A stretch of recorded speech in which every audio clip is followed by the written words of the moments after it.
Patrice, et on s'aperçoit aujourd'hui que le canard supporte très bien les fortes chaleurs. Oui, bonjour Laurent, il les supporte tellement bien qu'il en rit. Et on va rire ensemble avec effectivement deux dessins qui portent sur la canicule. Allons-y. Alors, c'est parti. À gauche, Yops, on se croirait en été. C'est un peu quand même ce qui revient. On lit tellement d'articles sur il fait chaud en été que voilà. On est un peu tenté de se dire ça. Puis à droite, c'est pas mal. Ça pourrait faire comme le Brexit à propos du brevet, qui a été reporté d'une semaine. Allez savoir s'il ne fera pas canicule aussi lundi et mardi. Donc on reportera. Et Ça après... serait bien s'il y avait un ado qui était capable de dire ça et qui sache de quoi il s'agit quand on parle de Brexit. Bravo.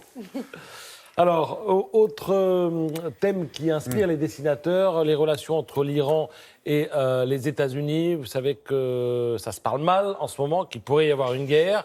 Donc, à gauche, la politique iranienne de Donald Trump. Je donne à l'Iran la dernière chance de respecter ça parce que l'Iran accuse Trump d'avoir déjà jeté quelque accord, que ce soit à la poubelle. Et puis alors, ce très bon dessin de Wozniak qui fait écho au fameux « I had a dream » de Martin Luther King, « I have a drone ». Et c'est signé Donald Trump. Voilà, c'est signé Wozniak. Autre thème, la fameuse vache à hublot, oui. Qui a beaucoup fait parler. Alors, ça inspire du On en parle depuis 20 ans, mais ça fait du bruit maintenant seulement. Tant mieux. Tout à coup, il y a un qui la prend en photo et tout le monde trouve ça... Voilà, bon. Alors, heureusement qu'ils n'ont pas réussi à filmer notre laboratoire de vaches à Velux. Ça, c'est signé Dutrex. Et alors, un dessin n'est jamais aussi bon que quand il marie deux actualités. À droite, vous avez Mougé. Pardon pour M. Mélenchon, mais c'est très drôle. Qui le fait, mais c'est effectivement très drôle pour voir si vous avez bien digéré la défaite des Européennes. Alors, d'ailleurs, Jean-Luc Mélenchon, ça fait rire dans le studio. Partout, c'est normal. Jean-Luc Mélenchon prend cher dans le Canard enchaîné cette semaine. Voici trois autres dessins qu'il met en scène. La démocratie progresse chez la France insoumise. Alors, à gauche...